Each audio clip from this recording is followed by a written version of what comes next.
घमंडी राजा। एक राज्य में एक राजा राज करता था और वह बहुत ही घमंडी था। लोगों को कुछ भी नहीं समझता था। लोगों पर अत्याचार करता था और परेशान करता था। वह ज़बरदस्ती कर वसूलता था। फिर एक दिन उस राजा ने सभी से कर वसूलने के लिए अपने सेनापति को भेजा। जब सेनापति अपने साथ कुछ सिपाहियों को लेकर कर वसूलने के लिए जा रहे थे तो रास्ते में उन्हें एक आदमी मिला और सेनापति ने उस आदमी से कहा कि तुमने बहुत समय से अपना कर नहीं दिया है। इस पर उस आदमी ने कहा कि मेरे पास अभी कर चुकाने लायक धन नहीं है। फिर सेनापति उसे पकड़कर अपने साथ ले गया, राजा के सामने उपस्थित किया और कहा कि ये आदमी कर देने से मना कर रहा है। इस पर राजा ने कहा कि इसे अगले दिन बुलाना, मैं इसे सज़ा सुनाऊंगा। आदमी बहुत गिड़गिड़ाया और कहने लगा, महाराज मुझे माफ़ करना, मेरे पास इतना धन नहीं है जिससे कि मैं आपका कर चुका सकूं। तभी राज्य में एक साधु महाराज पधारे और फिर उन्होंने देखा कि राजा अत्याचार कर रहे हैं और साधु ने कहा कि आप ऐसा क्यों कर रहे हैं। इस पर राजा ने कहा कि अगर तुम भी ज़्यादा सवाल जवाब करोगे तो मैं तुम्हें भी सज़ा सुना दूंगा। मैं इस देश में महान राजा हूँ, मैं सब कुछ जीत चुका हूँ। कई राज मैंने अपने ही बल पर जीते।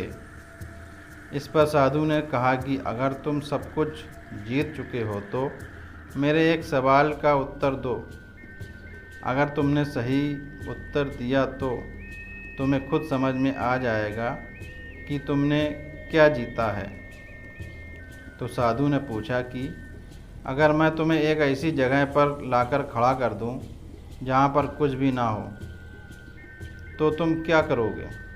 राजा ने कहा कि मैं फिर अपने खाने पीने की तलाश करूंगा। इस पर साधु ने कहा कि अगर तुम अपने खाने पीने के लिए किसी को क्या दे सकते हो। राजा ने कहा कि मैं अपने खाने पीने के लिए अपना आधा राज्य भी दे सकता हूँ। फिर साधु ने कहा कि अगर मैं आधे राज्य पर भी ना मानूं तो तुम मुझे और क्या दोगे। तब राजा ने कहा कि मैं पूरा राज्य दे दूंगा। फिर साधु ने कहा कि आप देख लो कि तुम्हारे पास क्या है। तुम अपनी खाने पीने के बदले पूरा राज्य देने के लिए तैयार हो। अगर तुम्हें खाना ना मिले तो तुम उसके लिए सब कुछ देने के लिए तैयार हो या नहीं। फिर तुम्हारे पास इसके बाद कुछ भी नहीं रहेगा। इसलिए हर इंसान को इतना घमंड नहीं करना चाहिए कि एक समय ऐसा आ जाए कि उसको सब कुछ खोना पड़े। राजा को बात समझ में आ गई। राजा को भी बहुत घमंड था, जबकि उसे ऐसा नहीं करना चाहिए था। हमें घमंड को हमेशा दूर रखना चाहिए, क्योंकि यह हमें कभी भी आगे बढ़ने नहीं देता। अगर यह हमारे साथ में होगा तो हम कोई भी अच्छा काम नहीं कर पाएंगे। यह बात राजा भी समझ गया था। उसके बाद राजा ने घमंड छोड़ दिया था। हमें भी घमंड छोड़ देना चाहिए। आशा करता हूँ कि यह कहानी आप लोगों को अच्छी लगी होगी। अच्छी लगी तो लाइक और शेयर करें।